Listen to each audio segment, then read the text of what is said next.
longer is our coal province. And, coal is not going to be providing our energy forever. It's got a finite horizon. But wind and sun has got an infinite horizon. So what Seriti Resources has done under Mike Teki really deserves a big pat on the back, because what he's doing is getting the best out of both worlds.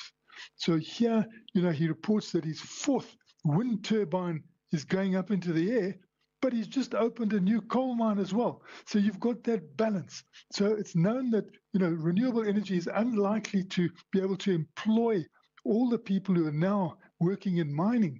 But if you've got a coal mine going up, you're putting more people in there, and you've got your wind energy going up, you're getting more jobs in there as well. So it's a fantastic idea from Mike Teke with his Seriti Resources, and he's engaged this special company called Seriti Green as well, which is doing renewable energy while they're also mining coal. A very good balance. And then, Martin, the data centers that are springing up worldwide are demanding major investment in new power stations.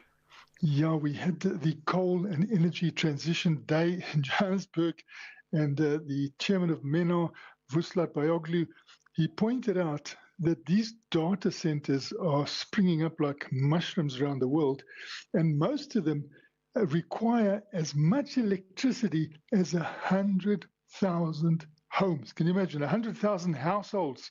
That's how big these things are, demanding electricity. So what the message was at the Coal and Energy Day is that we really are going into a new era in this world. These data centers may not be springing up in South Africa, but they're springing up around the world particularly fast. He put people on video which are from Google, and they said that, please get going quickly on your energy, because we don't want blackouts. And particularly with the artificial intelligence, when you've got all that information going through, you don't want blackouts because it's going to be very serious. So they're saying produce more energy. And of course, that is a message to us in Africa as well, that we must be doing as much as we can from every bit of energy source that we can. And so have a mixture energy, the renewables, the coal-fired, everything you've got, so that you don't run out of energy.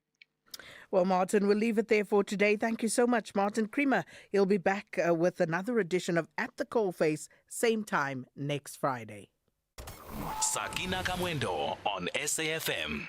And that, of course, is all our time today. Thank you so much for being with us. Be safe and be warm this weekend. It's time now for your latest news with Ondelambana.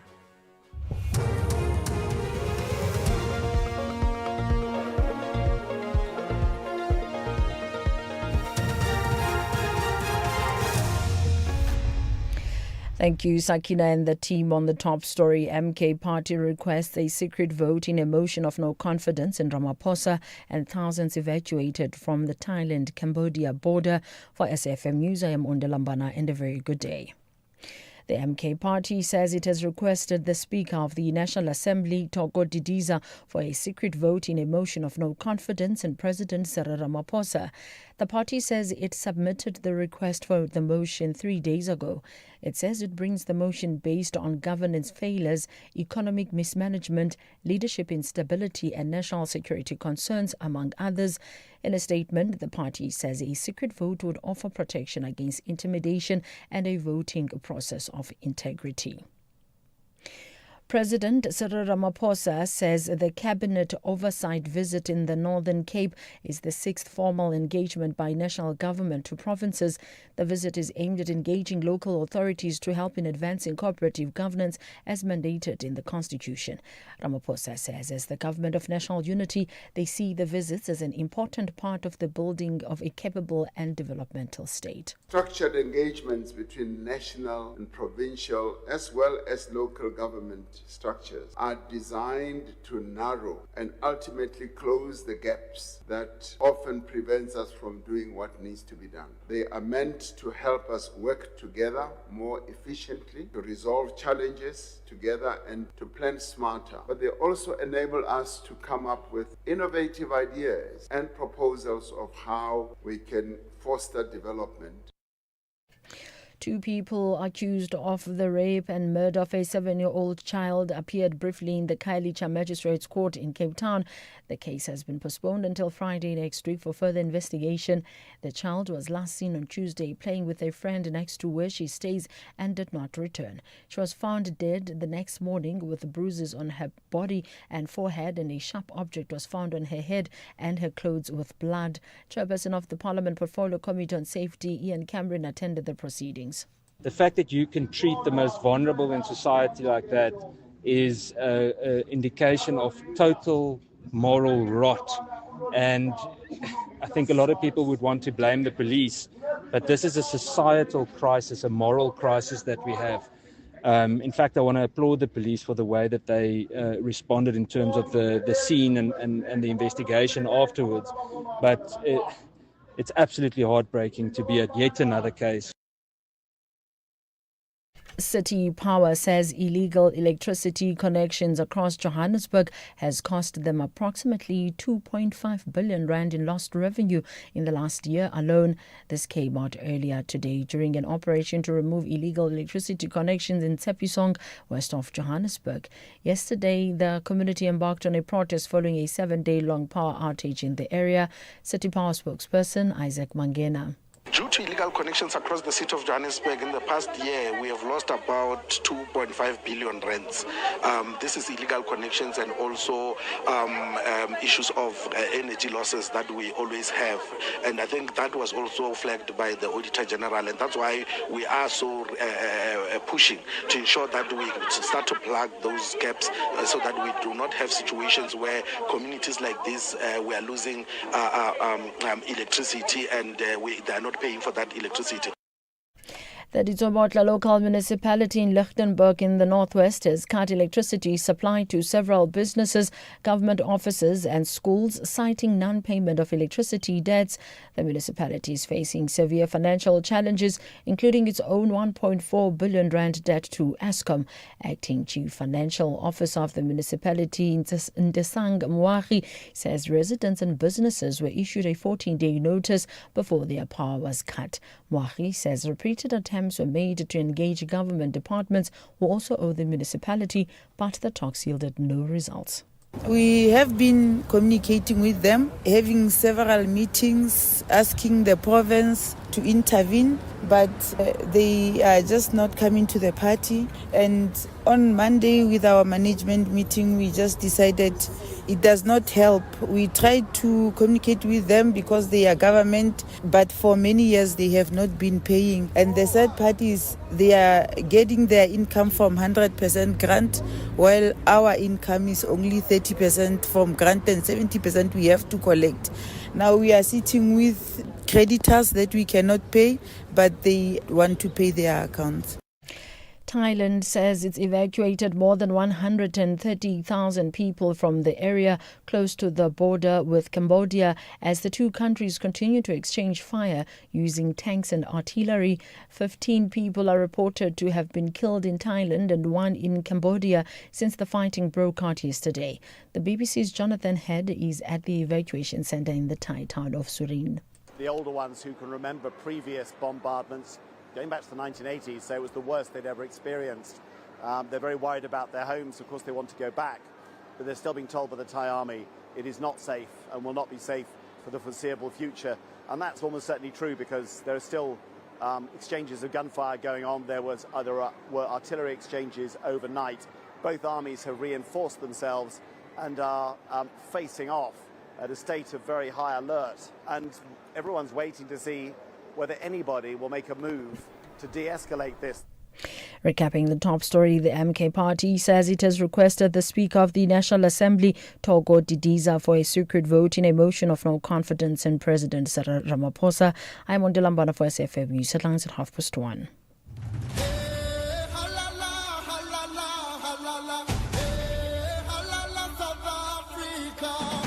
My name is Casey Gordon. I'm the Banyana goalkeeper. My favorite music is all over the place. I love listening to all kinds of things, but I'd have to say maybe pop culture. My favorite pet is my cat. I love cats. They're so cute. My cat's name is Bailey. My favorite dish is pizza. Obviously, it's not a great dish as an athlete, but I love pizza. When I'm not playing football, I love to be with my friends and my family, and I love playing netball as well.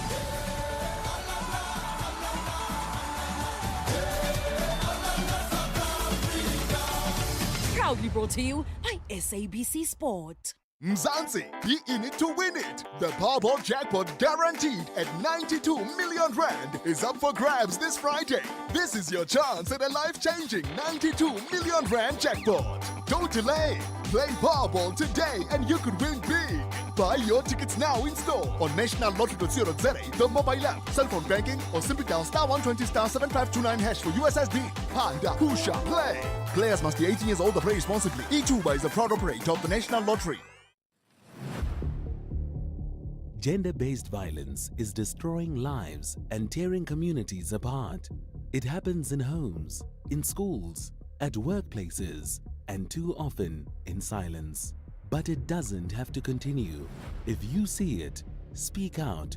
If you are hurting, reach out. Because doing nothing is not an option. Listen to all 19 SABC radio stations from Wednesday, the 23rd of July for hard talk, discussions, advice, dramas, educational shows and interviews around GBV with experts, survivors, lawmakers and a whole country affected by gender-based violence. All on your favorite SABC radio station. Call 0800 428 428 to report abuse or get help. GBV, it ends with you. This message is brought to you by the SABC. SAFM, in collaboration with the Standard Bank Joy of Jazz, brings you the Jazz for Young People concert happening at the National School of the Arts on the 26th of July 2025. Tune in to Seasons and the Soundtrack of Your Life, broadcasting live. This unique event is a powerful celebration of youth, creativity, and community spirit.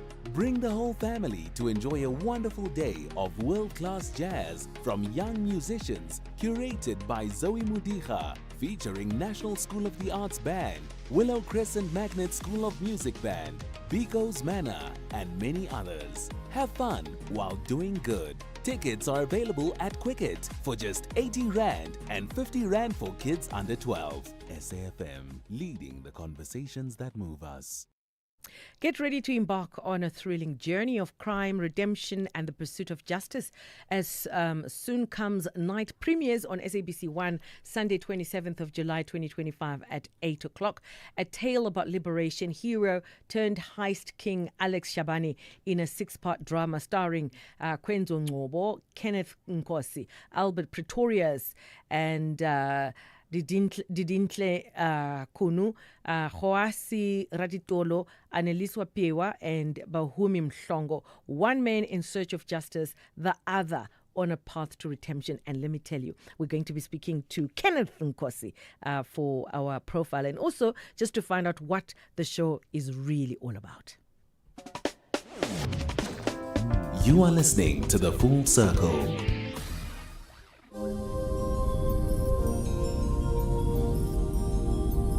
Bertha Charuma on We're here today to enjoy this beautiful place, laced with beautiful people and voices and everything, you know? It's the God's connection on this jam. Can nobody touch us or fade us? It's 1998, 1999 gonna be the year we shine. What's up? Give it to me, baby.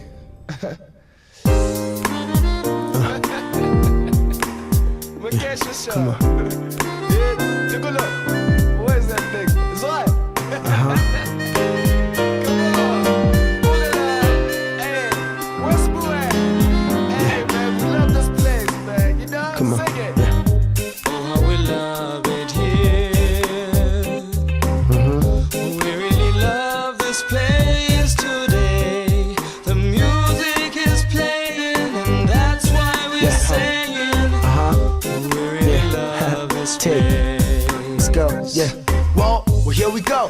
gotta go, another show. Now you know I gotta make dough, but the world just seems to be too hard to get over. Yeah, yeah. Too low to get under. Yeah, yeah. And we stuck in the middle of it. Yeah, we better make the best of it. And the only way to survive is just to make a profit. I'm off it.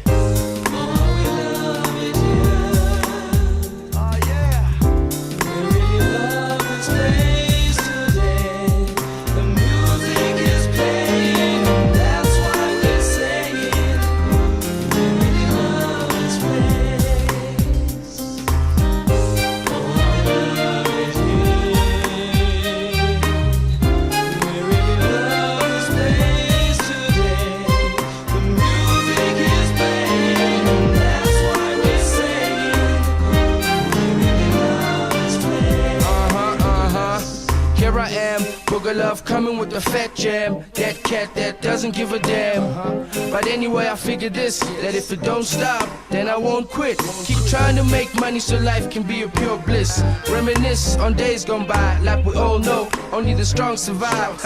Don't be scared, let's let each other fly. Just chill, see how we get by.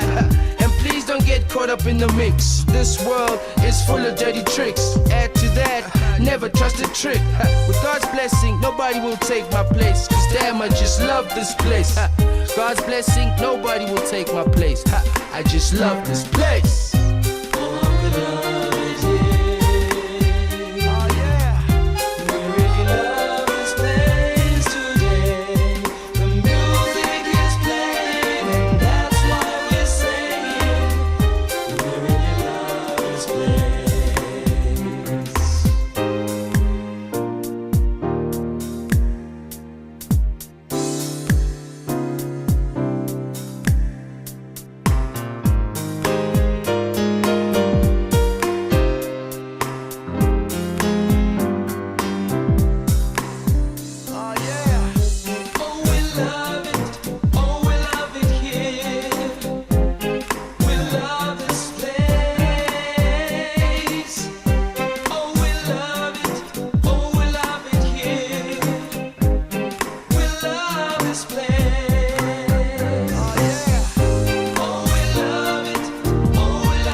Kabelo Mabalani has done a full circle.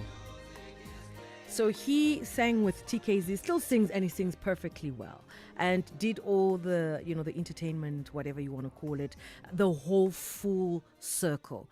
And then now in his next phase of life, he's an amazing preacher. And when you go to his sermon, trust me, each time I go to his sermon, I'm moved in the true sense, and I mean it. But anyway, coming back to the full circle, what's coming up on the show?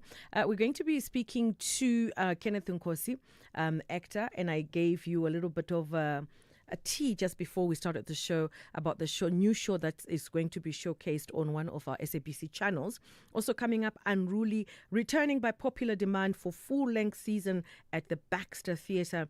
And we'll be speaking to Andrew Buckland, performer and co-creator. Also coming up, stages, pages, screens and more.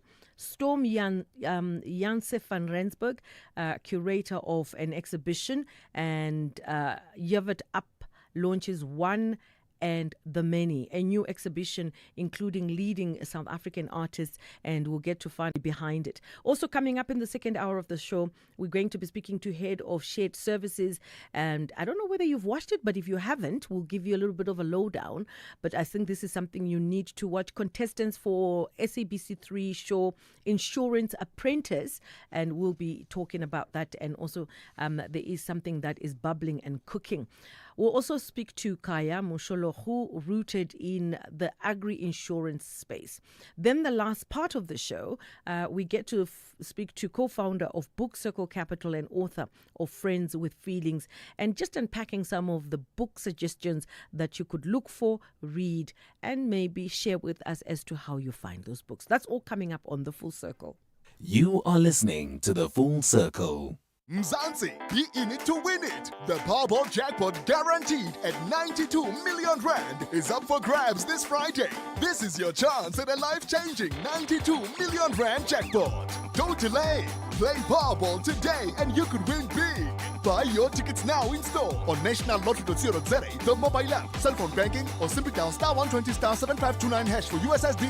Panda, Pusha, play. Players must be 18 years old to play responsibly. E2 is a proud operator of the National Lottery. SAFM music, crafted to make you feel real good.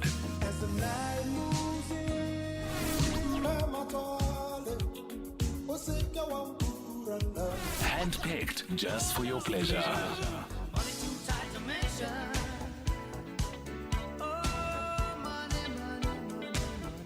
Classics sounding so good, only on SAFM. You are listening to The Full Circle. Kenneth Nkosi, South African actor best known for his roles as the pastor in the television drama Gazlam and also Oscar-winning film Tsotsi, where he performed sterlingly there. Also appeared in the 2007 miniseries Society and had his first taste of acting in community theatre. 1993, enrolled at Market Theatre Laboratory in Johannesburg, made his stage debut 2 years later in the comedy Aphrodisia at the Joburg Civic Theatre, worked on stage at Civic Theatre and at the Market Theatre in a variety of productions, and is a member of the South African Sports Company and field worker for Market Theatre Laboratory. And he also is well known on TV or television for his performances in the soap opera Isidingo, in Saints and Sinners, Settlers, and for his appearances also on ETV's The Toast Show. Well known for TV for his performances in so many. Look, if I were to go through the list of the work that he's done, it will take the whole show. Credits include Fellas TV, Tsotsi, Jerusalem, Ma Africa, White Wedding, and the international box office hit District 9. Co-produced the sitcom Z 126 with Endemo. 2010 was the host of SABC2 World Cup show Siaya 2010, and he was the host of SABC1 reality competition television series Class Act. I'm just giving you just the tip of the iceberg. Kenneth Nkosi, good to have you on the show. Yo, hello, darling. Hello to you too. Mudimu, you are reading my obituary. We're not going to wait for that. Why should I do that? No. We must celebrate. No, don't worry. We ought to celebrate you. You are amazing. Thank you very much, my darling. I'm not going anywhere soon. I love life. I'm having a good time now, doing a lot of work. I want to start off with the work that is bubbling, that's going to be showcasing starting on the 27th of July. That is our first port of call because we've got a lot to catch up on. Yep. Let's talk about Soon Comes Night.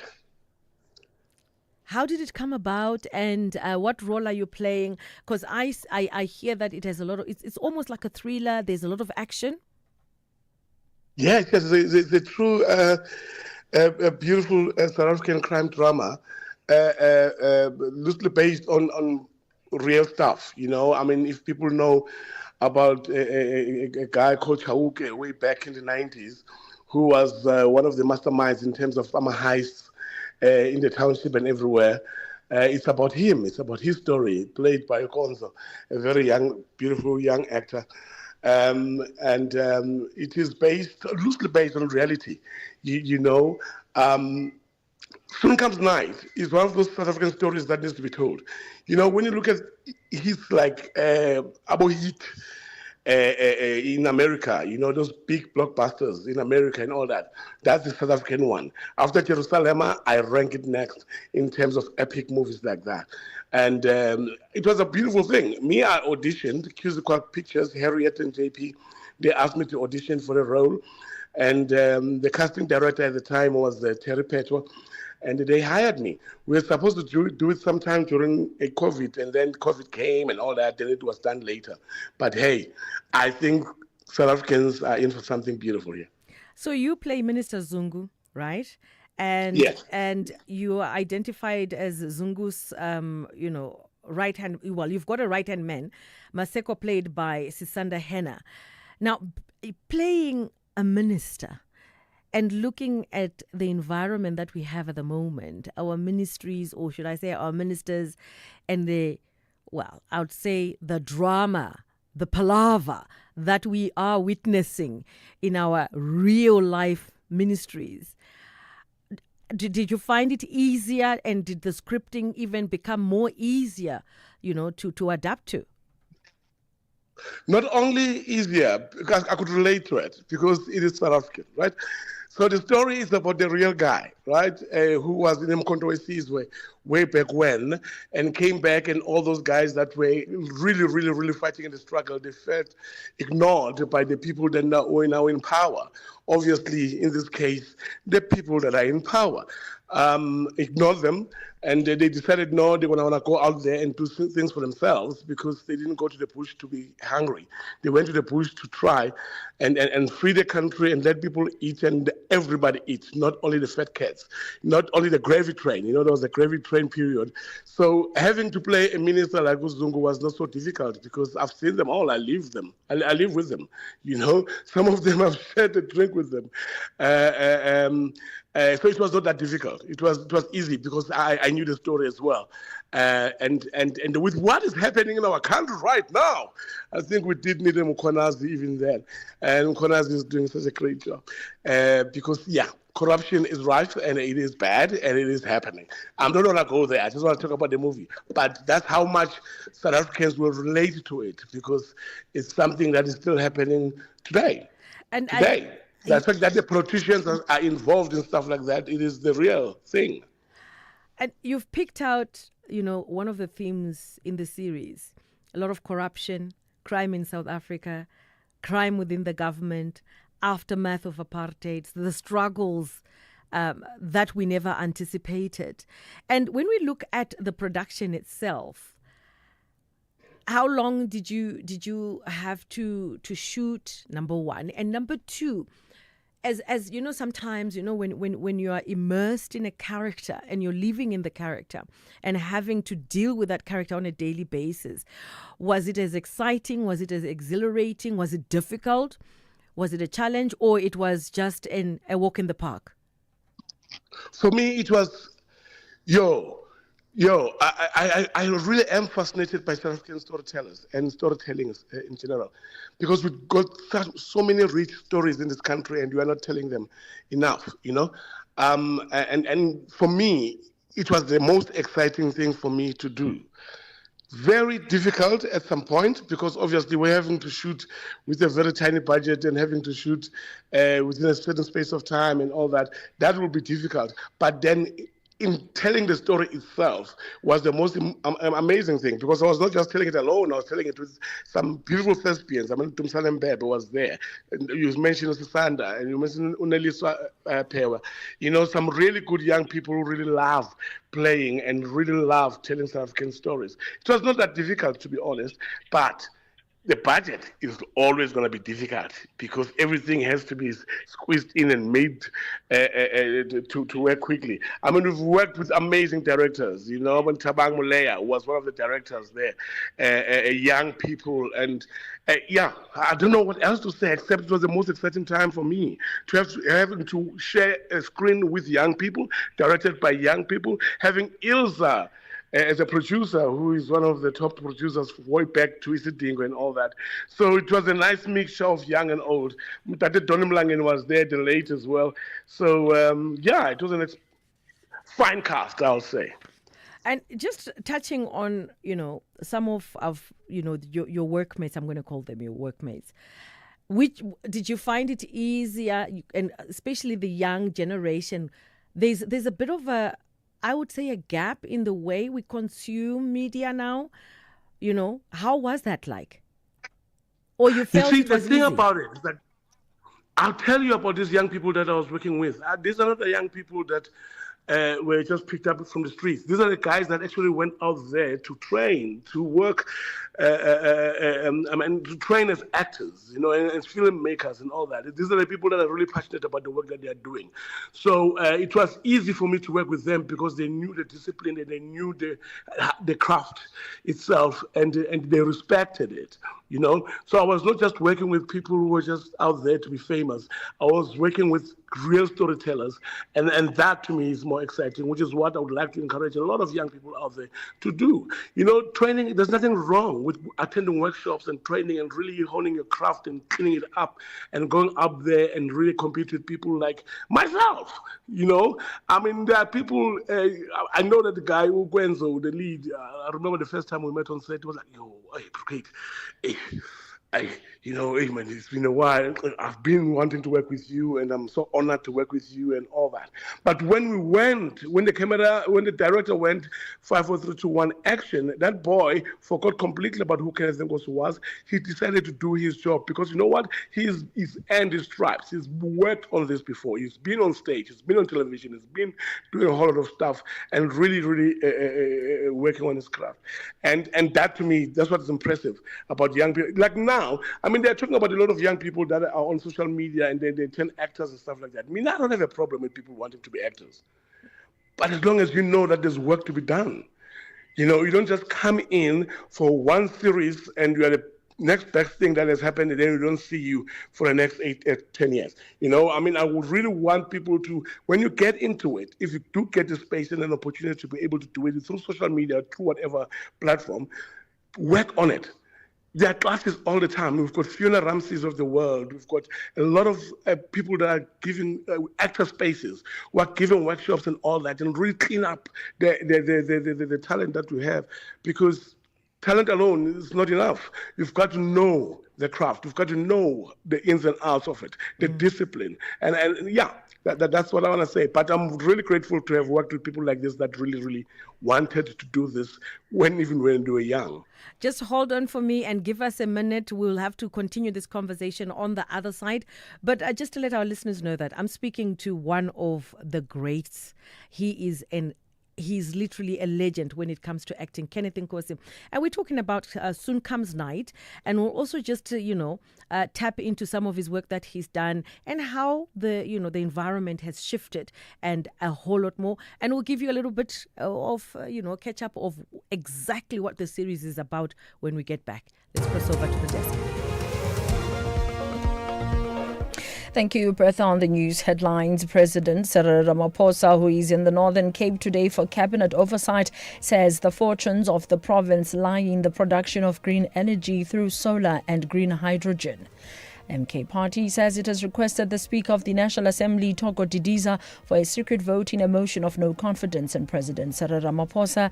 And Sandparks has cautioned the public to refrain from contact with seals, dead or alive, as there is currently an outbreak in rabies along the coastal shores of the Western Cape and Northern Cape. A full update follows at the top of the hour. Bertha Charuma on SAFM.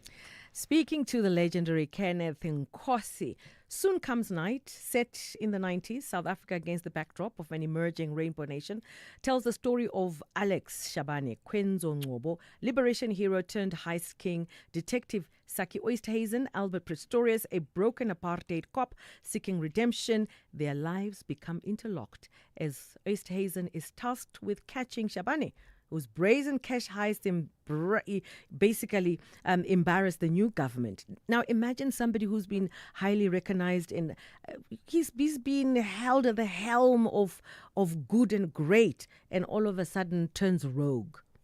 One can only imagine what comes out of it. Kenneth, good to have you back. Thank you, ma'am. So, playing Minister Zungu, what was the most rewarding part of him, or that you portrayed, that you loved the most? The reality is that Kenneth Nkosi has always been known as a comedian. The guy that makes people laugh, the guy that makes nice soft movies, family movies and stuff like that. Being given an opportunity to play a villain was something really rewarding for me, because when you've done so much of comedy and people just know you as a comedian, they forget that I actually trained as an actor. so I can do more than comedy. And having been given this opportunity to play Mr. Zongo was the best thing that has ever happened to me, because that's where I want to pivot to as well at this age of my life, where I want to do more shows that I'm more meaty and more, serious characters and stuff like that. I would never love comedy. I love it to bits. But I really want to play roles as well that are different, that not just about the funny. And that's what they gave me. And that's the satisfaction that I got in playing a character, Mr. Zungu. And how does Minister Zungu view Alex Shabane's actions? Does he see him as a criminal, misguided former comrade, or something else entirely? It sees the man like, you do not understand where you're at right now. It's our time to eat. You do not mess it up for us. With all these heists and everything that are happening around, you're actually embarrassing us as a government. That is the one in charge right now. Come in. Let's give you a little bit of something. We tried to give you something, but you just didn't want to get it. We are here to eat. We are here to make sure that we take care of ourselves. We were in exile, remember? Remember that we were in the bush. Remember that we were the one who were taken us to a jail and all that. It's our time now to eat. And you're disrupting that. Why are you doing that? Get it right. You can still get all the money that you want in the world without having to create a hula palu, yama heist and stuff like that, and make people look at our government in a bad way. That's exactly how he looks at it.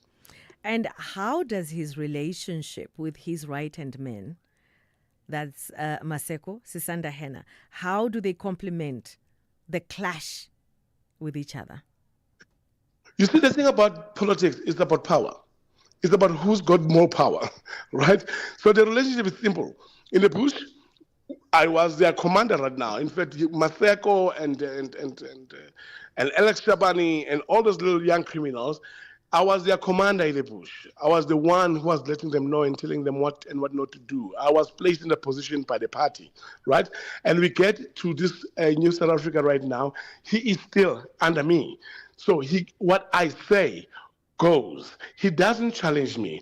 From him and the captain, who's played by Tumsani, all they follow the total line. That's what it is. You're a soldier. When the commander tells you something, you do it. That's the relationship that they have. So if you look, well, I'm talking about the series. For those that haven't watched, I suppose that this is just to entice you to. The series is inspired by real events. And this is all because of the notorious heist legend. What message do you hope audiences will take away from the series itself, especially with the challenges that we're faced with by our, the situation that we have today, especially in the relevance today? If there's any message, Mina, that I think should even be going to the government today, is that people will revolt, is that people will turn against you. The people that loved you, elected you, and put you in these positions of power, if you start not caring about them and not giving a damn about them, trust me, they will make sure that you suffer, right? And that's exactly what it is right now, is that remember why you went out there in the bush. Remember why you did whatever that you did. It was to liberate the people right now, the very same people that you are oppressing. With your greed, you are oppressing with your impunity. You do things and you know that you can get away with murder at all times. But one thing you have to realize one day that people are going to revolt. People are going to turn against you. And, well, you can see it happening right now, especially in South Africa, which I like because they're doing it through votes. There's no violence that is so big at the time for now. But take care of your people. People will take care of you. Because if you do not, they'll come against you. And when they do, I promise you, you will be in those orange overalls. I cannot resist to talk about your other work. So how does playing a character like Minister Zungu, right, compare to some of the other many roles that you've played? Look, you are very diverse, but I know you as the guy that is funny. You just make me laugh. Just looking at you, I just want to laugh without you even saying anything. How does it, you played the pastor in Gazlam, for instance. right? And you've played so many other parts, in so many different projects. How did you have to balance the two? You see, it's about the script. Remember, people write, and they give me a script, and they tell me what they want me to do. If it's a funny, it's a funny. If it's a serious, it's a serious. But me, I've always believed in one thing in terms of acting. Acting is about observing. Acting is about, you've got to look at things differently from everybody else, right? But every character that I think I've played in my life, there's a bit of me in every one of them, because I love humor, I enjoy it, but I'm also very much attentive in terms of the politics of the country. I'm also aware of the struggles that are happening around us, and the fun and the beauty and the love and the smiles and everything. So I incorporate whatever that I know that affects me as a person in every character that I play, just to make it real. I mean, there's a show right now that we did called Disaster Holiday. That was on the other channels. It was, the most difficult to play this time around, because I was dealing with the real issue of children, which I deal with every day in my house, right? Having to relate to young people who are now able to question things and say things, and you've got to be able to allow them to be able to say their opinions and all that. It was balancing that and being a real father was quite a challenge at the same time, But I believe that in every character that I play, there's a me in each and every character, whether it is serious or funny. I don't know if I've answered the question. I just yes. No. You see, I just talk too much sometimes. You've answered me. You've answered me. I'm going to give you a minute, right? A minute. Maybe we can touch on, the other actors in the series. I know you touched a bit. We touched a bit on Kwenzo. How was it working with Albert, Khaosi, Aneliswa, Bahumi? I've seen Bahumi in action. How was she this time? Who's that? Bahumi. Oh, Bahumi. Oh, she was a joy. She was a little young child. She was a beautiful young child. I really, really enjoyed working with her. Bahumi she's just easy. She's just one of those that in between takes, she'll make a joke or two and all that. And I think she still has a long way to go, because I think there's a lot that she still needs to do. And because she's young and she's got all the time in the world. And we are in the same agency with her. So was really excited to work with her in this one. But then there's one guy, this white guy called Albert Pistorius. Yeah. What a performer. Didn't Kuno, what a performer. Annalisa Pewa, you must see Annalisa in this movie. I think he really is a madman. We've got about Dimpi Padi. They're like really, really, really, really, really, really good actors and performers who were so generous with their time and in terms of wanting to run lines and stuff like that and create characters together. There was a lot of other young actors that were there that are not the leads in this series. Who like to work. It is such a beautiful thing to work with less egos, with people who really are out there to just make a beautiful work. I am so happy to have worked with them, and I would like to work with them some more. Kenneth, I can speak to you for the whole 2 hours, but unfortunately that will not work. Thank you so much for making time. I'm going to watch it and I will give feedback when I can. That's our guest this afternoon, Kenneth Nkosi, South African actor, best known for his roles in so many. I can't even mention one, way too many. Thank you so much and have yourself a good one. Thank you very much. We have a date on SABC One. Bye-bye. Despite defeats in the semi-finals, the Black Queens and Banyana demonstrated real character.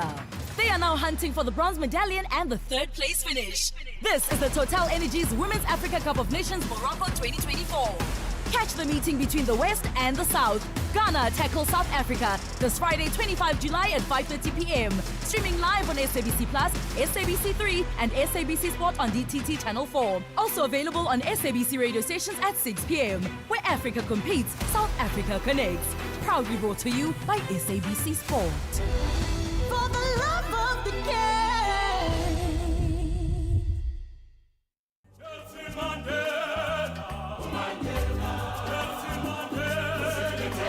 This Mandela Month, SAFM celebrates the spirit of Ubuntu, calling on all South Africans to engage, uplift, and do good for one another. Let's share what we have, lend a helping hand, and honor Madiba's legacy through kindness and action. Join SAFM as we bring you powerful conversations, inspiring stories, and voices that drive change all month long. SAFM, leading the conversations that move us.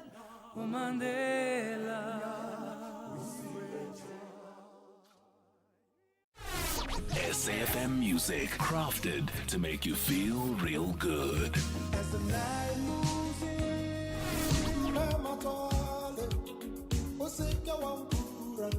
Handpicked just for your pleasure.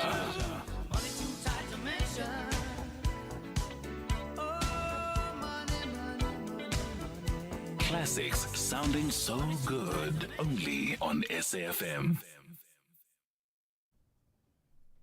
SABC Sport brings you Chasing the Sun, a powerful 5-part documentary series about the Springboks telling the rousing tale of their path to redemption and ultimate World Cup glory in 2019. Started on the 13th of July at 7:30 p.m. on SABC2. Tune in every Sunday for the highs, the heartache, the heroics that made rugby history. Stream each chapter on SABC Plus anytime, anywhere. No subscription needed. Don't miss Chasing the Sun this Sunday at 7:30 p.m. on SABC2. Be there when history shines. SAFM is streaming live now on Facebook, YouTube, and X at SAFM Radio. Bertha Charuma on SAFM. Unruly. Returning by popular demand for full-length season at the Baxter. And it runs at the Baxter Theatre in Cape Town until 2nd of August. And we've got Andrew Buckland, performer and co-creator, to just help us understand.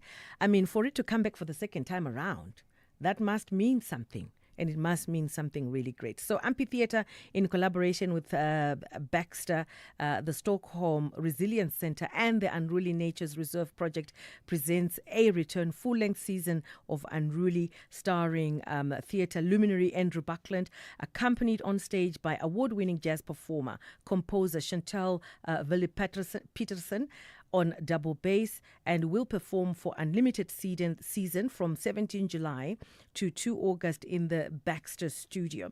Directed by esteemed theatre maker Neil Copen, his immersive storytelling performance based on extensive academic and creative research and exploring the coexistence of urban baboons and humans in the fictional town of Skiermarby, where tensions rise following the mysterious disappearance of a baboon matriarch. And our guest, Andrew, good to have you on the show. Thank you very much for this opportunity, Bertha. It's good to be here. How we relate with nature, and it's something that we witness so many. I mean, in different areas. If you go to KZN, it's standard. If you go to Sun City, it is standard. How did you come up with this? The concept. Essentially, it was arrived at through the work of Amphitheatre. It was Neil Copen, Dylan McGarry, and Mpumi Mfumeni. And they've been working together, and they have a system of developing work which is solidly based on research. So the Stockholm Resilience Centre and the Unruly Natures, who were doing research on interactions between baboons and humans specifically in those coastal areas, they developed a lot of material through interviews and surveys and things like that. And so when Amphitheatre joined them, then the job was really to translate that data, that research of people's experiences into more theatrical mode. And that's when they approached me and said, would you like to join us? We're doing a project on that. And they didn't finish the word before I said, yes, please, I'm in. I found baboons fascinating. So the question about how do humans and baboons coexist, how do we live together with nature, was really set by the research project, and now the theatrical performance, which really translates that or disseminates that research in a way that people can, number one, access it, and also that they have a chance to contribute to it as well, to respond to it. And taking such extensive research and putting it into, making it a play must have been a daunting task. But the play has had previous tours, including performances in baboon-visited neighborhoods and for, various stakeholders. How did those initial experiences, I mean, if you take a look at them, how did the post-show dialogues influence the development, refinement of Unruly? Yes, an absolutely fascinating experience. And the first time I've worked in this kind of way with amphitheater. And those first encounters, theatrically, they're very simple. You're in a church hall or a community hall or a school hall, and there's just a ring of chairs around a playing area, and we perform in that without lights, without any kind of technical support. So it's purely just about storytelling. But you're speaking to the people who are engaged with the problems that the play deals with on a day-to-day basis. So they're very invested in the story itself and in the issues that surround it. And many of them, have different points of view about the same thing. So then the point of the play is to really raise those questions, present them in such a way that hopefully we're given an opportunity to see the point of view of the person who opposes me in attitudes to baboons. And then in the post-show dialogue, those things can be surfaced and very beautifully facilitated by Dylan McGarry, so that out of the play, the results of the play allow people to bring their own stories and share their own things. And then we as theatre makers have the opportunity to take those details or interesting little stories and then include them in the play for the next time, so that it has an even wider, richer attention to the research, the data. And, the play has been praised and has been known to be of high standards and high quality. What do you intend for those that consume it or those that come to watch the play? What do you hope for them to take away? I think the quality of the play, so much of it is reliant on the fact that there was meticulous research and that into the characters and the people who have these opinions and what their backgrounds are, and kind of why they've arrived at those attitudes. So then that material is so finely crafted by Neil, who eventually scripted the work out of our improvisations and our musings about the characters. But the quality of the script, the structure of the script, the dramaturgy is so beautifully crafted. It's not very easy, but it's a joy for an actor like me to step into it. And then it's like a boat, if I don't rock it too hard, if I let the boat do the work, it carries the story forward. And I think it's quite an immersive experience for the audience. And I hope what it does is people talk about, there's a baboon problem. And often it's not a baboon problem, it's a human problem. And most of the problems come because the people are not able to work together in favor of the baboon, to support everyone's needs. So I'm hoping that as they watch the play, because we structured the play that the characters, often the situations are really funny. Not because we're making jokes about the people, but because people recognize aspects of either of themselves or their neighbor or the kind of opposing point of view, and you can recognize it. So there is a lot of joy that takes place in the course of the performance. So that is our guest, Andrew Buckland. Are you there? Okay, we're going to take a small break and we'll be back. Champions need motivation above and beyond winning. South Africa, show your love and support for the WAFCON defending champions, Banyana Banyana. Witness the CAF Total Energies Women's Africa Cup of Nations Morocco 2024 from 5 to 26 July 2025 on SABC Plus, S3, SABC Sport on DTT Channel 4 and SABC radio stations. Where Africa competes, South Africa connects. Proudly brought to you by SABC Sport. For the love of the game.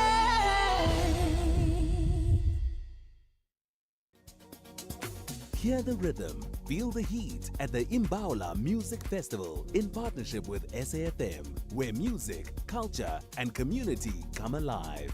Join us on the 2nd of August 2025 at Pretoria Botanical Gardens from 10 a.m. to 10 p.m. to vibe to Sanal musician Calvin Momo, Amanda Black, Zing Lumalo, Trompis, and many more. More than just music. Share stories, spark change, and unite against gender-based violence. Grab your tickets at imbaula.co.za. Brought to you by SAFM and SABC1. Hear the rhythm, feel the heat. Imbaula. SAFM, leading the conversations that move us. Hear the rhythm, feel the heat at the Imbaula Music Festival in partnership with SAFM, where music, culture, and community come alive. Join us on the 2nd of August 2025 at Pretoria Botanical Gardens from 10 a.m. to 10 p.m. to vibe to Sanal musician Calvin Momo, Amanda Black, Zing Lumalo, Trompis, and many more. More than just music. Share stories, spark change, and unite against gender-based violence. Grab your tickets at imbaula.co.za. Brought to you by SAFM and SABC1. Hear the rhythm, feel the heat. Imbaula. You are listening to The Full Circle. Andrew Buckland, performer and co-creator. I beg your pardon for having to jump into my commercials there, but I suppose we have to leave it at this point. And thank you so much for making time. So Unruly runs at the Baxter and Cape Town until the 2nd of August, right? That's correct. Great stuff. Thank you so much for making time. And we'll definitely try to also just to get feedback. But thank you and have yourself a great one ahead. Great. Thank you. And bye-bye for now.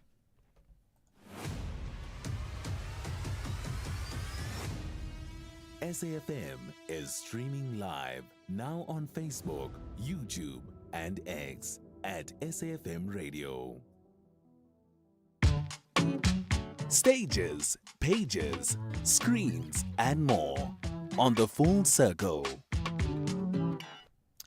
And coming up next, One and the Many. It is a new exhibition which is including lead South African artist and curator of the exhibition is just joining us online, Storm Janse van Rensburg. Good to have you on the show.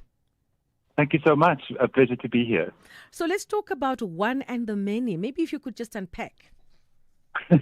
Great. So One and the Many is a new exhibition at Javid Art Centre at the University of Pretoria. We had a wonderful celebration last night. To welcome the new show to the public. It's a group exhibition. It draws from 3 extraordinary collections in the care of the organization, Javid UP, which we invited 6 artists to be in dialogue with. So we have about 82 artists from these 3 collections and then 6 invited artists in dialogue. And what was the initial spark or the idea that led for this to come about? So thematically, One and the Many is something that I've been thinking about for a while, and it was kind of as an exhibition thematic, something that I wanted to explore for some time. And it somehow the elements came together when I was invited to do the project at Javid UP. One and the Many is a open-ended thematic. It's something that I think speaks to very powerfully to our place as individuals in relation to the collective. I'm always very curious about the way that the underlying factors that binds together or brings together complex cosmologies or worldviews But one of the many is also, I think, a very fundamental African humanism of understanding ourselves through others, or seeing ourselves in relation to others. So I think also because these collections represent works by artists, South African artists that tell stories about our realities from the 1960s to the present, that it's an opportunity for us also to think about that role of artists in society, how they reflect the realities of society, how they tell our stories, and how they also speak to our imagination, collective imagination as well. And the exhibition is described as featuring various constellations and groupings of artworks. One can only imagine putting such diversity together. It must have been quite a challenging task. It was a fantastically challenging task, something that I really relished. The three collections that I said in the care of Javed UP, the South 32 collection, the Bongit Lomo collection at Javed UP, and the Javed Family collection represents really kind of a very diverse section of South African art and artists from the 60s to the present. And I think within that we have opportunities to look at very nuanced understandings of artists in our time.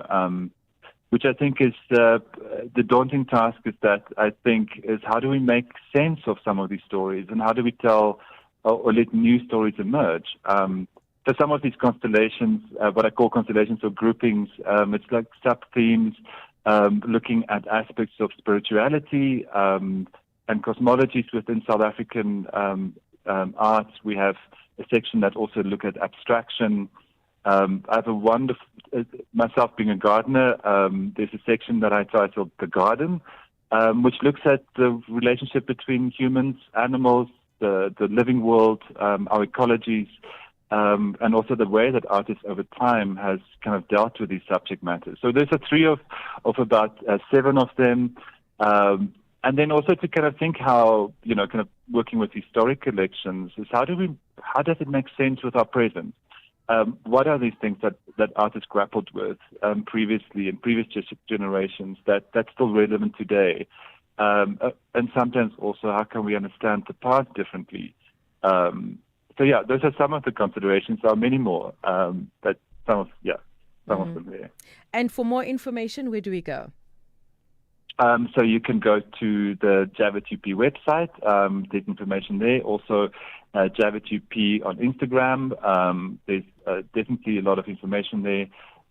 Visitors are welcome Tuesdays to Saturdays.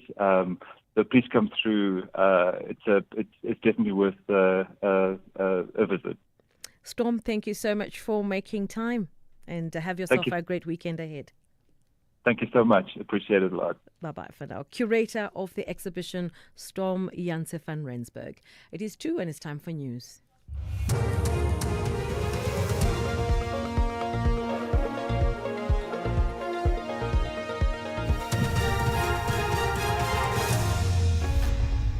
Thank you, Bertha. On the top stories, Ramaphosa speaks on Northern Cape's economy, and UK doctors embark on a 5-day strike.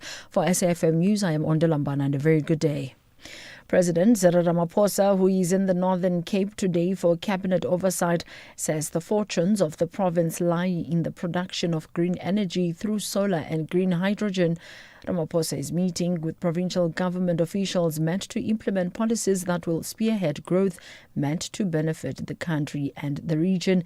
His visit to the province is the 6th cabinet oversight engagement meant to unlock bottlenecks in local government. The Northern Cape in many ways is an economic pioneer and a frontier of innovation. Last year there was a report published a profile that characterized the province as South Africa's emerging powerhouse, quite literally. The province's green hydrogen master plan is ambitious in both scope and potential, not just for the Northern Cape, but for the national economy as well. It is also potential that can have an impact on SADC and even for our continent.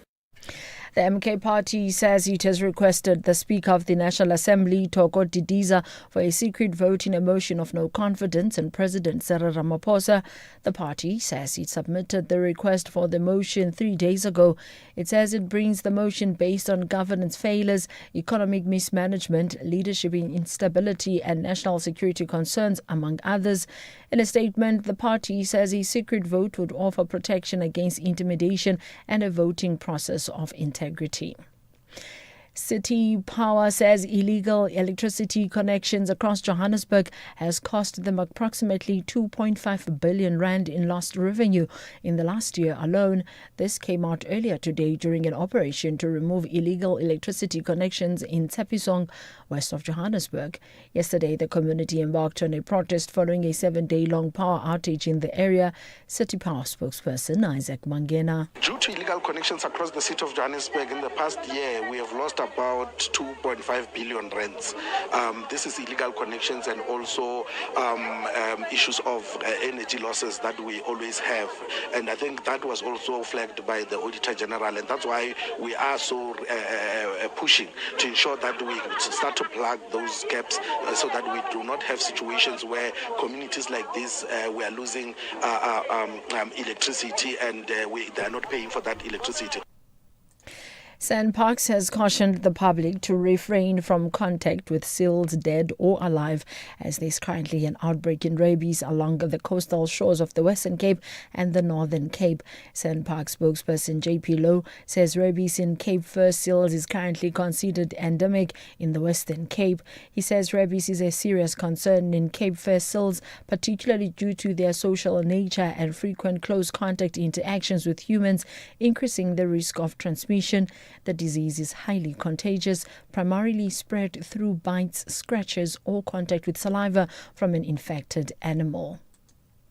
Health service doctors in England have begun a 5-day strike over a dispute about wages and working conditions.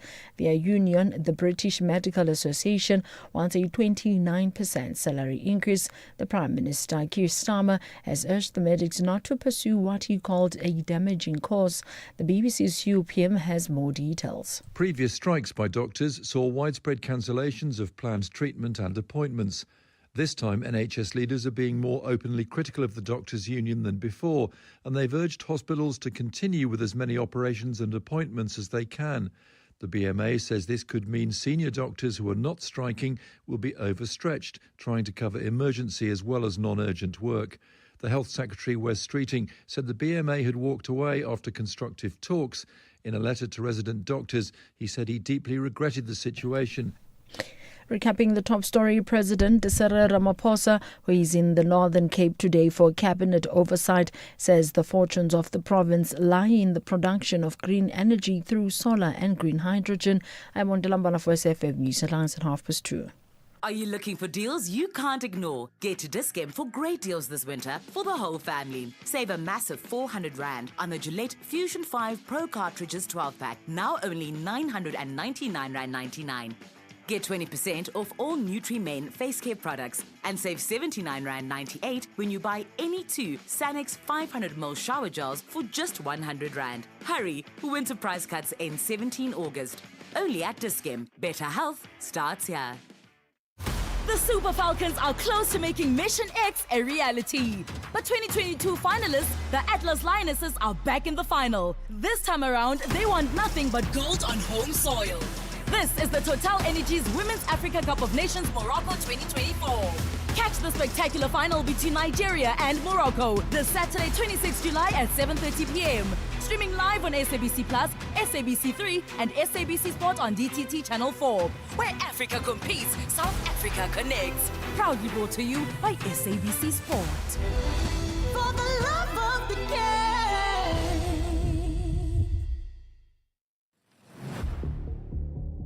Gender-based violence is destroying lives and tearing communities apart.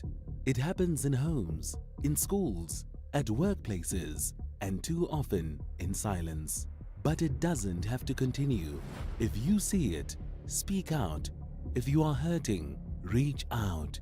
Because doing nothing is not an option. Listen to all 19 SABC radio stations from Wednesday, the 23rd of July for hard talk, discussions, advice, dramas, educational shows and interviews around GBV with experts, survivors, lawmakers and a whole country affected by gender-based violence. All on your favorite SABC radio station. Call 0800 428 428 to report abuse or get help. GBV, it ends with you. This message is brought to you by the SABC. SAFM, in collaboration with the Standard Bank Joy of Jazz, brings you the Jazz for Young People concert happening at the National School of the Arts on the 26th of July 2025. Tune in to Seasons and the Soundtrack of Your Life, broadcasting live. This unique event is a powerful celebration of youth, creativity, and community spirit.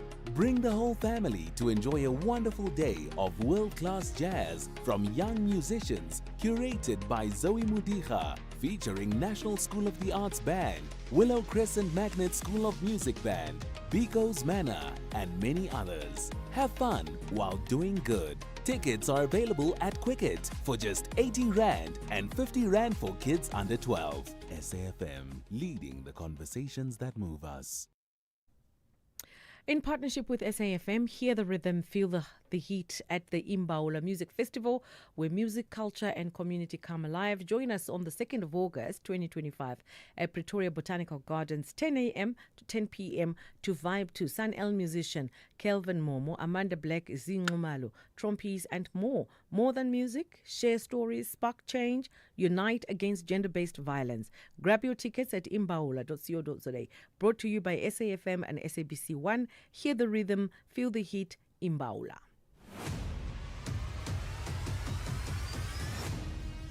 SAFM is streaming live now on Facebook, YouTube, and X at SAFM Radio. Living your best life on the Full Circle.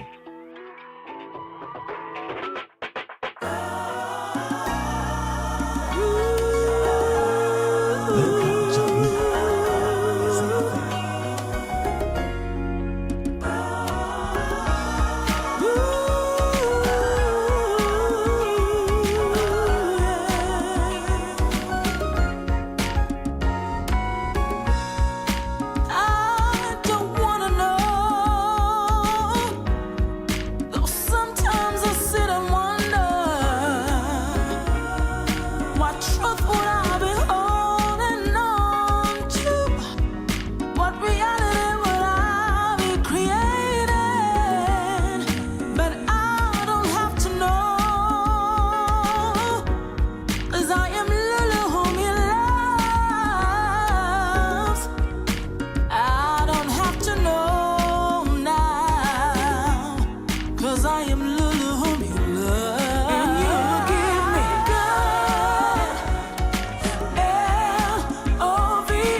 good love. Just to recap the first hour of the show, we spoke to Kenneth Nkosi right at the beginning of the show. He's an actor, and we're talking about the upcoming series. And also we spoke to Andrew Buckland, performer and co-creator of Unruly.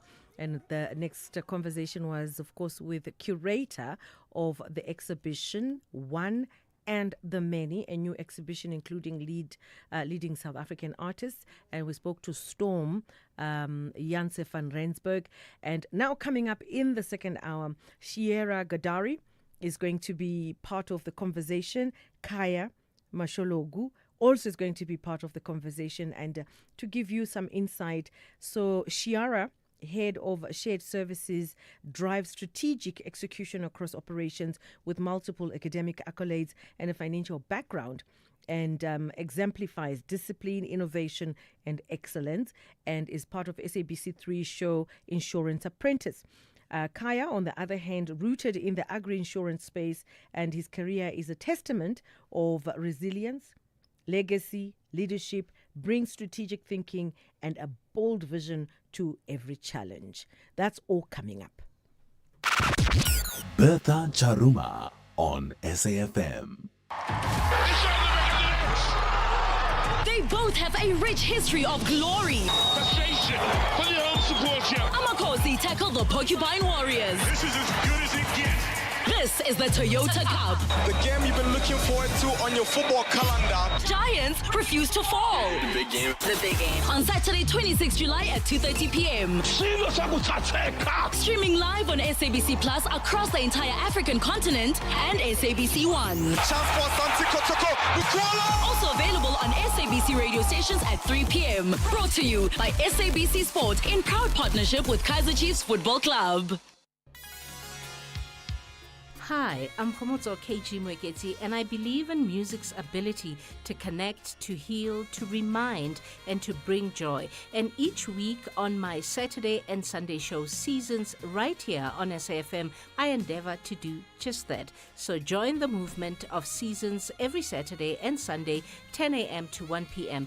It's addictive. You might invite a friend. Seasons, only on SAFM 104 to 107 nationwide with me, KG Mweketi.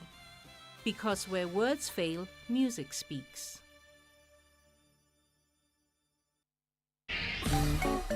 You are listening to The Full Circle. So following the premiere on S3, The Insurance Apprentice has officially revealed its season 11's top 10 contestants, and it airs on S3 Thursday at 7 p.m. The Insurance Apprentice is a reality-style competition that aims to identify, celebrate emerging talent in the insurance industry. Filmed over 1 week, contestants face a series of real-world challenges, eliminations, expert guidance, showcasing their skills, knowledge, innovation as they compete for the coveted title of Insurance Apprentice. And we've got two contestants joining us, Shiera Gadari as well as Kaya Mashologu. Good to have you on the show. Shiera, welcome. Good to be here, Bertha. Shiera, welcome as well. Hi, Bertha. So good to be here. Thank you to you and your listeners for having us on the show. Great to talk to you. I'm going to start with you, Shiera, and if you could tell us about your experience as a contestant on Insurance Apprentice and how you hope the experience will actually improve your career and your business. Absolutely. Thank you so much for the question. So I think one of the many questions that I've received pretty much consistently since episode 1 aired is, Shiera, you seem to have a fairly senior role already. Why would you enter this competition, right? And I must say the competition is much more than just knowing insurance and being able to sell insurance or talk about insurance. It really tests and challenges your ability to be innovative, creative, and come up with solutions under high-pressured situations. And very often as an insurance practitioner, that's what you experience. It's not always a 9-to-5 at a desk. You know, you may have a situation of a data breach, for example, and need to deal with that under extreme and immense pressure. So my experience was exactly that. It was one of extreme and immense pressure, but also of good exhilaration. I felt a lot of healthy competition between myself and the other contestants. And I think that the elements that I'm going to be able to take with me in my career is just my ability to be resilient, to come back from setbacks, and to understand that there's still more to it, even once you may not do necessarily as well as you think you have done. And then coming to you, Kaya, your experience and how you hope the experience will improve your career and your business. Thanks so much, Bertha. I think for the longest time, one has experienced, the insurance sector as something to kind of shy away from. And I think that a competition as broad and as deep as this kind of unearths the potential of not only myself, but as well as my fellow contestants. And that is really the experience that has garnered and kind of has honed the skills and the skill sets that I now can apply within my my field.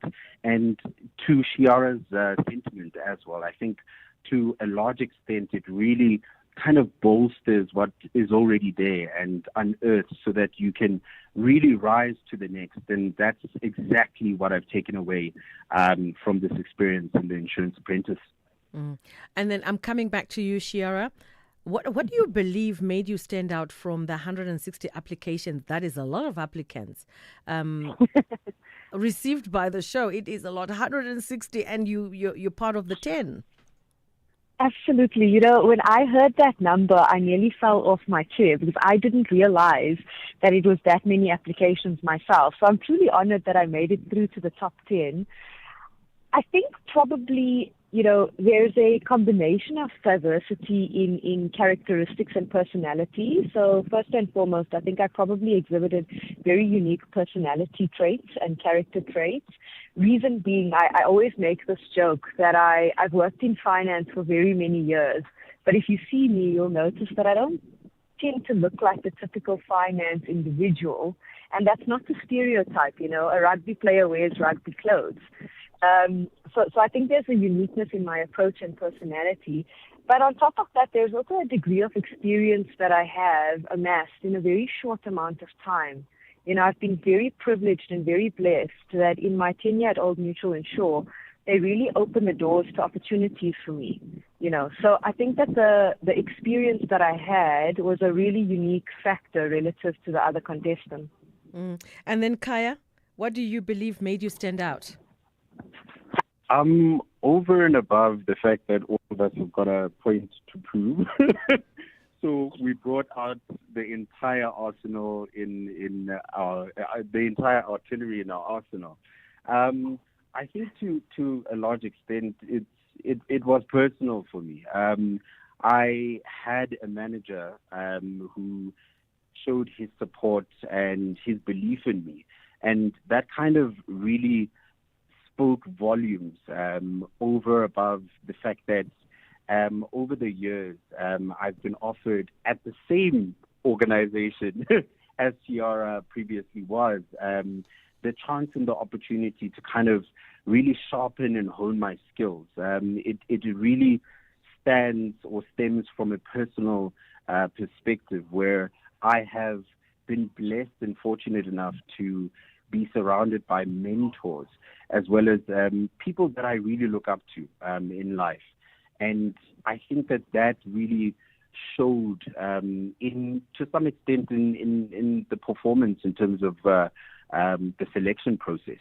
And what are some of the common misconceptions the public have about insurance that you would like to dispel, Chiara? I absolutely love this question, Bertha. Thank you so much. Very often we speak about the fact that insurance is a grudge purchase, and, I'm fairly certain that your listenership has heard that over and over. One of the common misconceptions for me is actually more about the fact that insurance is not only always about risk cover. So yes, that is the primary aspect of it and what it facilitates. But there is actually much room to purchase insurance for growth acquisition, asset acquisition, right? So a lot of people think I purchase insurance just to cover my risk, to recover from a unforeseen incident, but that's not necessarily always the case. Sometimes you purchase insurance so that you can grow your portfolio of assets. And I think if we start to look at insurance as a ability to grow and acquire your asset base, it's going to start to feel like a much more natural route as opposed to the grudge purchase that everyone talks about, you know. A very simplified example is often when you purchase a home. You purchase a home so that if it burns down, you can recover, repair, replace it. But in order to actually purchase that home and acquire that asset these days, it's not so much about recoverability only. You need insurance to actually be able to take out the bank finance. So I really want to encourage individuals to go and research about the other side of insurance, whether it's your life side insurance or your short-term insurance, because you can use insurance to grow your balance sheet.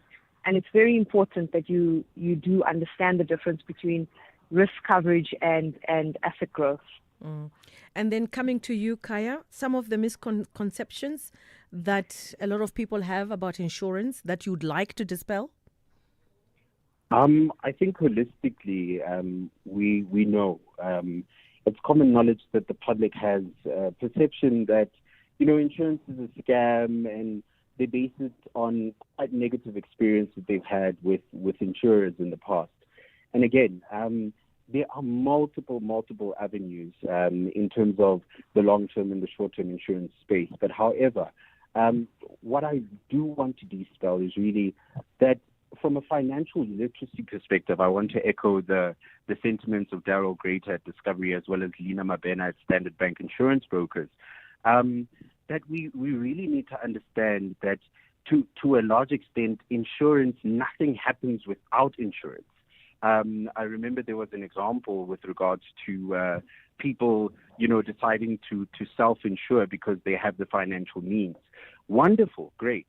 But you do have scope where a third party can cause damage or harm to you. And you wouldn't want, you know, the damages that are caused to, for example, the third party's assets as well as property, for you to incur those costs. So there's vulnerability there, and people don't really kind of delve into that possibility and that probability enough for them to see insurance as an asset that kind of protects you holistically, comprehensively against, you know, multiple eventualities that are part of life, really. So if by mistake you bump into a Ferrari and you are not insured or not comprehensively insured and you're only insured for third party, the third party or the owner of the Ferrari can actually claim against you, and that claim could be paid for damages to the third party instead of forking it out of your own account. And let's now talk about the viewers' competition, how they can participate. Let me come to you, Shiara.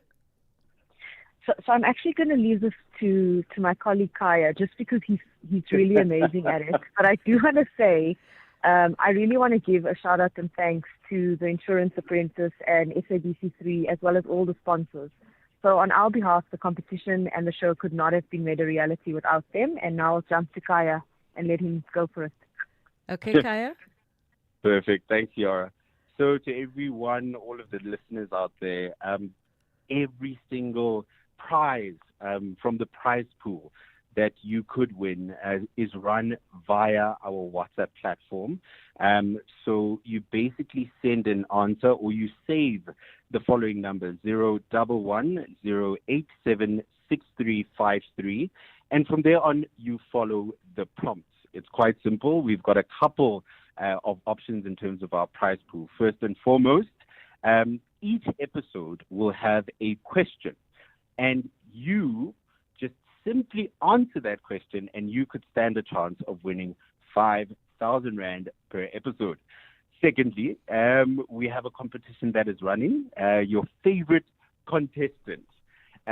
So There are currently 10 contestants as of the second episode of season 11 of The Insurance Apprentice, and you could stand a chance of winning a whopping 50,000 Rand, guys. I know that's life-changing amount. Thirdly, we've got our Sasria Judges question, which will air on the Sasria competition. And here, you stand a chance of winning a whopping 20,000 Rand. In that episode, something will appear on the screen, so keep your eyes peeled so that you are able to enter the competition and win 20,000 Rand. Last but not least, we have our Insita bursary giveaway, where you stand a chance of winning a bursary to the value of 175,000 Rand, guys. I will say it again, 175,000 Rand could assist you in charting your path in your professional career. So we're extremely, extremely privileged and excited for this opportunity. Thanks, Bertha. Thank you so much, Kaya, as well as Shiara joining us in conversation. And this is S3's exciting new reality series that's every Thursday at 7 p.m. Thank you so much, Shiara, and thank you so much, Kaya. Thanks so much, Bertha, and thanks to listeners. Bertha. And bye-bye for now. It is past, and it's time for news. Thank you, Bertha. On the news headlines, the Pastor Loti Trust has filed a constitutional court challenge against the Basic Education Laws Amendment Act. According to the trust, the Parliament failed to allow sufficient public participation, resulting in a flawed and potentially unconstitutional law. President Cyril Ramaphosa, who is in the Northern Cape today for cabinet oversight, says the fortunes of the province lie in the production of green energy through solar and green hydrogen. And Defence Counsel Navin Naidu has raised in court the existence of a video allegedly showing a sniffer dog unit tracing a scent from murder-accused Tiffany Meeks fled to another apartment that was reportedly never searched. A full update follows at the top of the hour.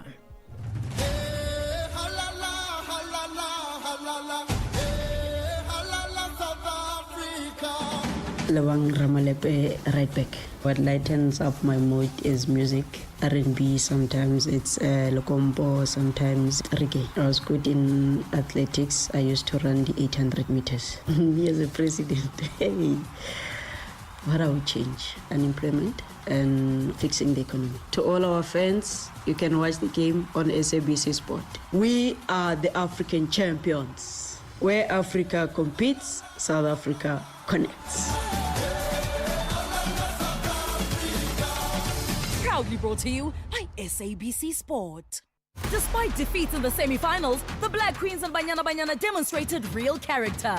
They are now hunting for the bronze medallion and the third place finish. This is the Total Energies Women's Africa Cup of Nations Morocco 2024. Catch the meeting between the West and the South. Ghana tackles South Africa this Friday, 25 July at 5:30 p.m. Streaming live on SABC Plus, SABC 3 and SABC Sport on DTT Channel 4. Also available on SABC radio stations at 6 p.m. Where Africa competes, South Africa connects. Proudly brought to you by SABC Sport. For the love of the game. Mzansi, be in it to win it. The Powerball jackpot guaranteed at 92 million Rand is up for grabs this Friday. This is your chance at a life-changing 92 million Rand jackpot. Don't delay. Play Powerball today and you could win big. Buy your tickets now in store on nationallottery.co.za, the mobile app, cell phone banking, or simply dial *120*7529# for USSD. Panda, Pusha, play. Players must be 18 years old or play responsibly. E2 is a proud operator of the National Lottery. This Mandela month, Nelson Mandela once said, "We have traveled a long journey. We have fought for peace and reconciliation, for social justice, for all men, women, and children." SAFM, leading the conversations that move us. This program is brought to you by SABC Education, enriching minds, enriching lives.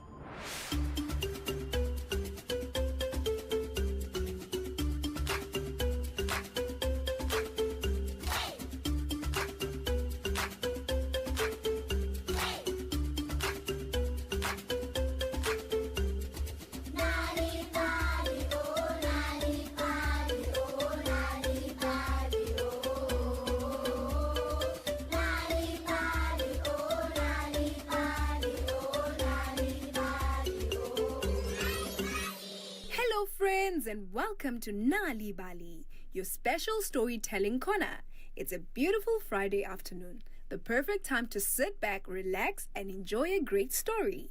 But before we jump into today's exciting story, let's learn a little something cool about baboons. Did you know baboons are some of the most interesting monkeys in the world? They live in large groups called troops, and they can be found in many parts of Africa, even right here in South Africa. They have very strong arms, sharp teeth, and bright red or pink bottoms, which might look funny but help them communicate with each other. Baboons love eating fruit, roots, insects, and sometimes even small animals. They are very clever and work together to protect each other from danger. You might even see them sitting together and grooming each other. That's how they show friendship. They can solve problems, work together, and even make different sounds to talk to each other. And they help each other stay safe just like a team. These amazing animals are also very playful and love to explore. But don't be fooled. Baboons are also very sneaky and can steal your food if you're not watching. Today's story is called The Baboon's Tale, written by Christina Withers. But before we listen to today's story, let's all get up and...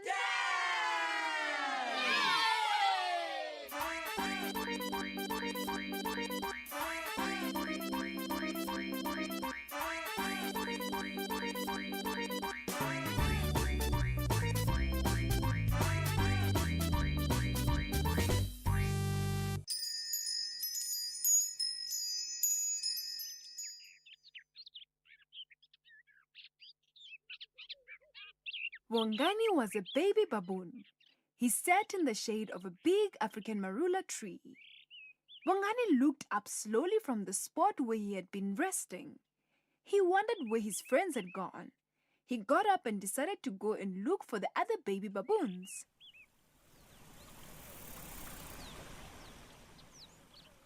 Wongani was about to walk down to the river when someone pulled his tail.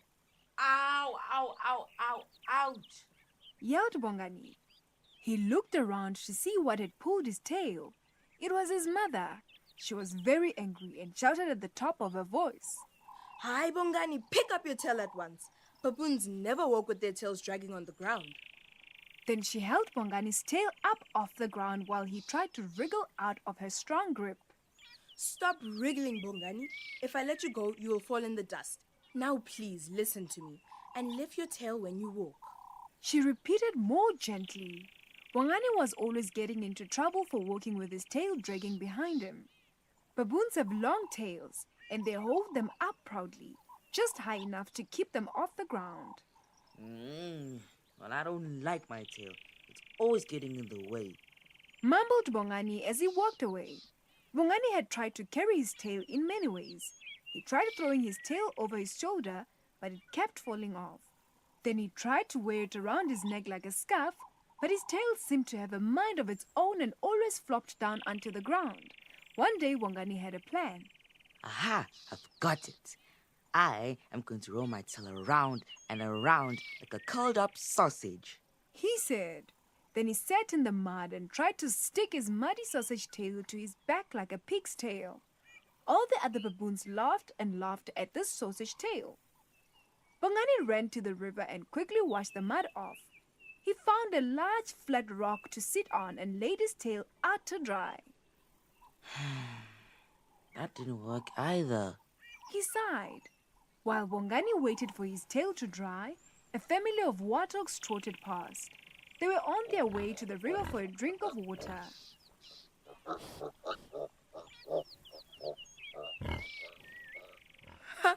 Look at that baboon's funny tail. They grunted to each other. Our tails are so straight and tall. Everyone knows warthogs have the best tails in Africa. Bongani watched the warthogs march past him with their tails held high in the air. Well, that must be an interesting way to hold up your tail, he thought. Slowly, Bongani stood up and stretched his legs. He started lifting his tail.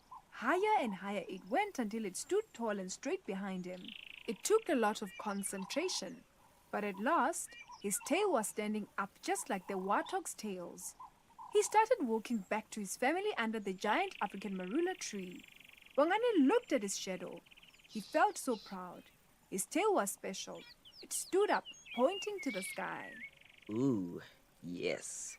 Now that's what I'm talking about. I look so handsome. He said to himself. Suddenly, he heard the loud screech from his mother's voice. Bongani, what have you done to your tail? Bongani got such a fright that his tail flopped down limply behind him.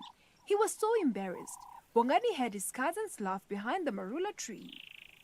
What's so funny? What's the use of a baboon's tail then? He muttered to himself. Then a different sound gripped everyone's attention. The baboon stopped to listen. They heard again. It was the warning call from the baboon who was on the lookout for any nearby danger.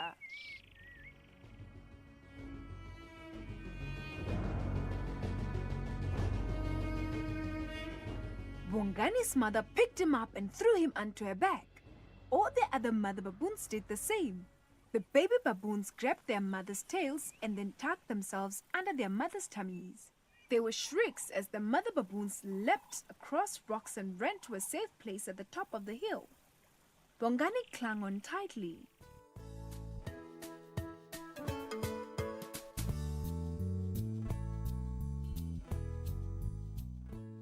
Finally, Bongani's mother slowed down and Bongani crawled out under her mommy's tummy. He sat on her back and rested against the base of her big tail so that he wouldn't slide off her back.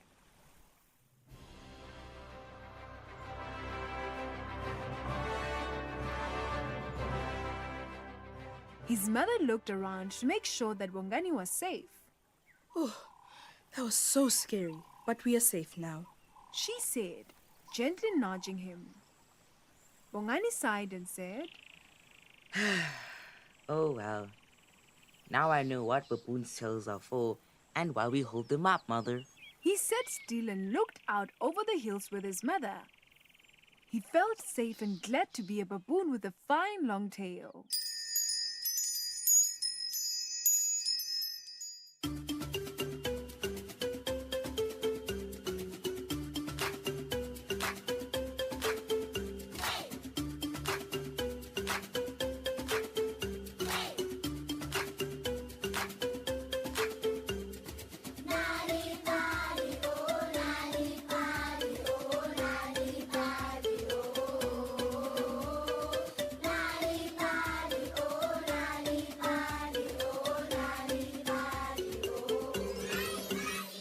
And so we come to the end of another Nali Bali story time.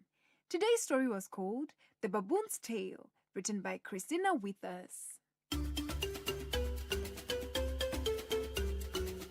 Did you know that reading and telling stories to children at home can help them do better at school? If you want free stories to read to your children or for your children to enjoy on their own, visit the Nali Bali website www.nalibali.org or Mobi site www.nalibali.mobi. You will find stories in 11 South African languages as well as tips for reading and sharing stories with your children to grow their potential. Also look out for the bilingual Nali Bali Reading for Enjoyment supplement with great children's stories and activities, available in newspapers. Nali Bali, it starts with a story.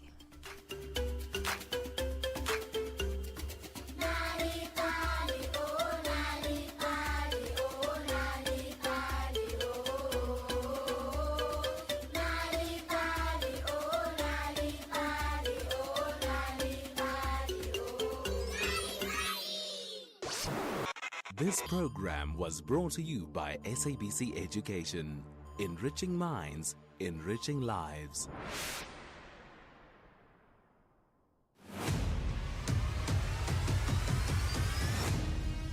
SAFM is streaming live now on Facebook, YouTube, and X at SAFM Radio.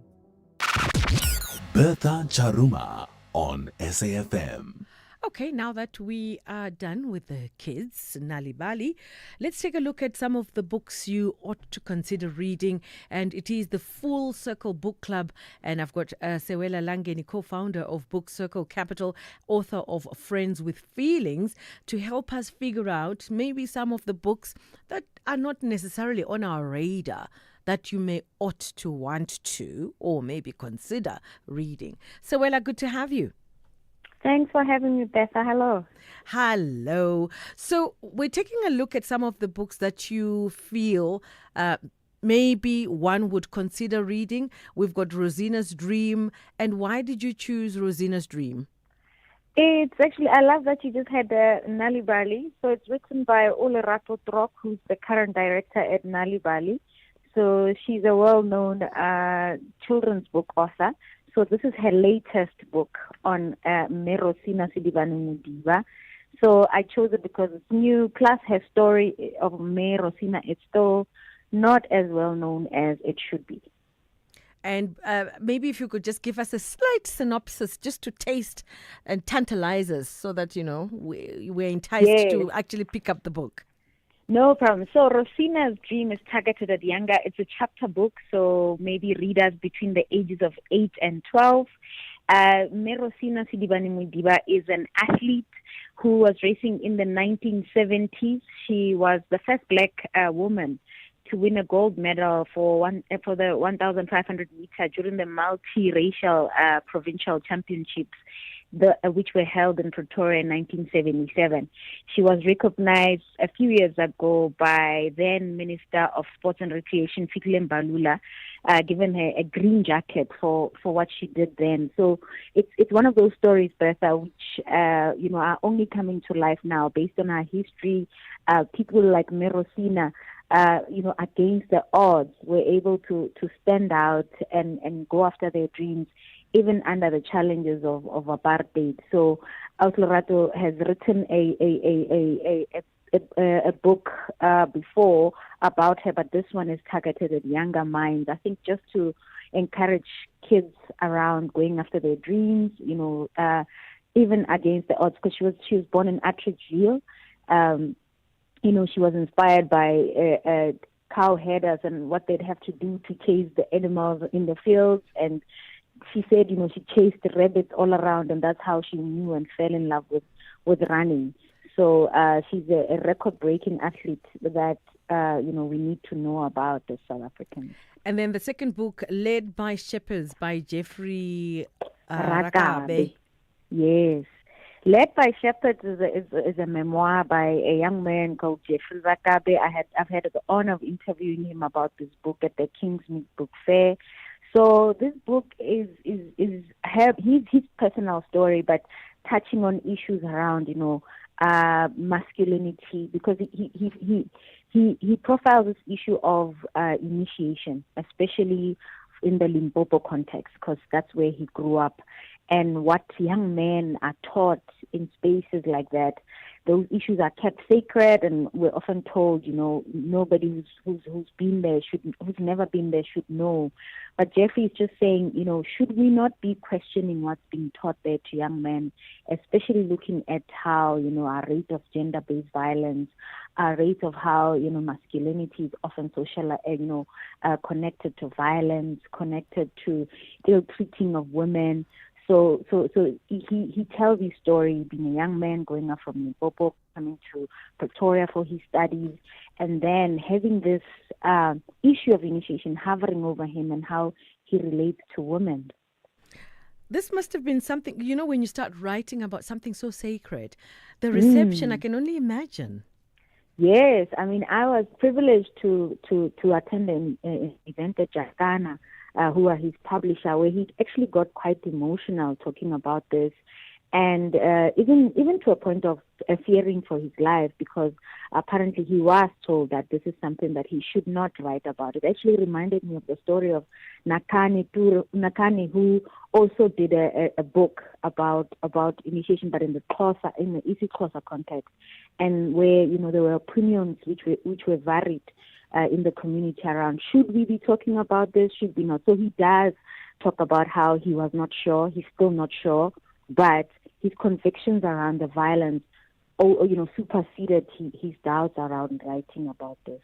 I just want to stretch our conversation this afternoon a little bit further, so I hope you don't mind. Just hold on for me. That's Sewela Langeni, co-founder of Book Circle Capital, author of Friends with Feelings, and just giving us some ideas of some of the books that we could consider reading. Rosina's Dream, which is for, the younger readers, led by shepherds, by Jeffrey Rakabe, writing about something so sacred. I mean, it has to take a very bold mind. Let's take a small break and we'll be back. If you think you cannot afford a lawyer, think again. Clientele Legal has made professional legal services affordable for you. Whether it's a civil, criminal, or labor-related matter, we have a nationwide panel of attorneys standing by to assist you. SMS SAFM to 32195. That's SAFM to 32195 and we'll call you back. Clientele General is a licensed non-life insurer and an authorized FSP. Standard rates and terms and conditions apply. This July, journey beyond the horizon with Chasing the Sun. 5 mesmerizing episodes every Sunday at 7:30 on SABC2 from 13 July to 10 August. Feel the thrill of the adventure, the power of discovery, and stories that light up the skies. Missed an episode? No worries. Stream anytime, anywhere on SABC Plus. No subscription required. Chasing the Sun. Your Sunday nights just got brighter. Tune in to SABC2, Sundays at 7:30, or watch on SABC Plus on demand. For the love of the game. Spa brings you 3 days of even more from 25 to 27 July. Get 2 kg Spa brown sugar, 2 for 75, save 25 Rand. Or Pampers Baby Dry Nappies or Nappy Pads, Jumbo Pack or Premium Care Value Pack. Any 2 for 400, save 200 Rand. It's 3 days of even more. 25 to 27 July. Only at Spa. While stocks last. These are the weekend shows on SAFM. Music of Africa with Shayla Ndikumana. The Weekend View with Bongiwe Zwane. The Jet Set Breakfast with Michelle Constant. Seasons with Khomotso KG Mwekezi. The Soundtrack of Your Life with Ernest Pillay. Weekend Sundowner Classics with Kutlwano Masote. Spotlight with Zai Khan. The Weekend with John Kherika. Shifting Your Lens with Bertha Charuma. This is SAFM. You are listening to The Full Circle. And I'm speaking to Sewela Langeni, co-founder of Book Circle Capital, as well as author of Friends with Feelings, avid reader and a reviewer. Welcome back, Sewela. Thank you, Bertha. And we do have today a third book that you also feel is a book to read by Kaiser Nyatsumba, Corporate Newsman. Yes, Kaiser Nyatsumba could be well known to your listeners. He's a South African journalist. He has over 15 years as a journalist, but now he's become like a CEO in corporate. But then this book is a story about his life, coming from White River in Mpumalanga, having studied at Harvard, and then becoming South Africa's first black editor of a mainstream newspaper that was the Independent, Saturday Independent. He's also worked for the Star as a political correspondent. And then later on, talking about his rise in corporate boardrooms such as Anglo-American, Coca-Cola, Sasol, and Petro SA. So this is his story, which I guess he hopes to inspire readers around politics, business, and his own personal triumphs. Quite interesting. And just out of interest, some of the books that you have found to be, that you feel, I don't know, just off the cuff, some of your favorite reads? I was just looking at some of the, that are women orientated, considering that August is around the corner. Literally in a few days, it's going to be Women's Month. Yes. Oh, there's so much, but maybe some of the stuff that I've read already this year. Literally every year, there's new books that I'm fascinated about. Of course, we can't talk about new books this year without talking about Dream Count by Chimamanda Adichie, her latest novel. We can talk about Love, Marry, Kill by Zukisa Vanner.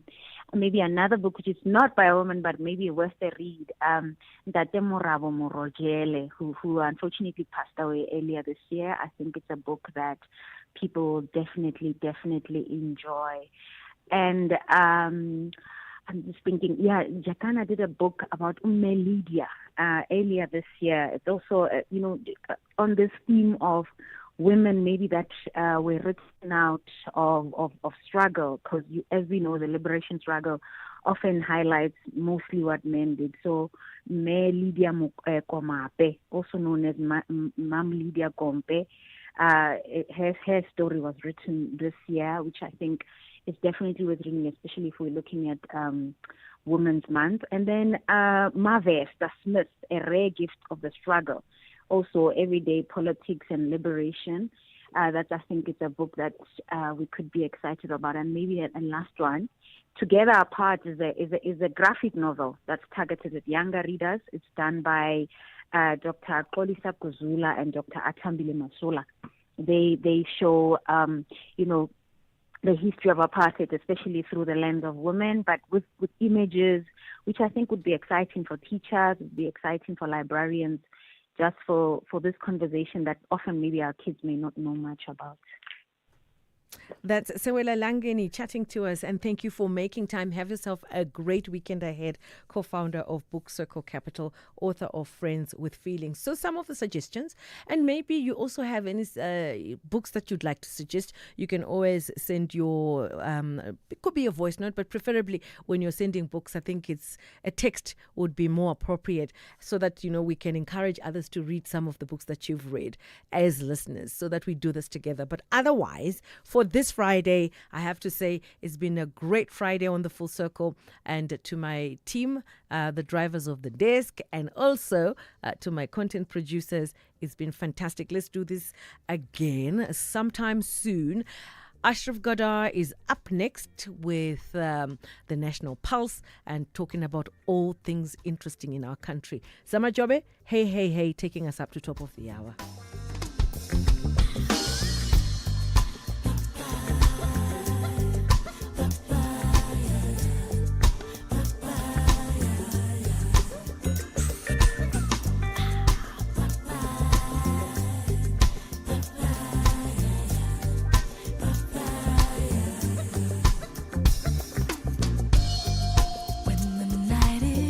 Dark, and when the sun don't shine, friends come and go, and then there is no home. When you left outside, the night is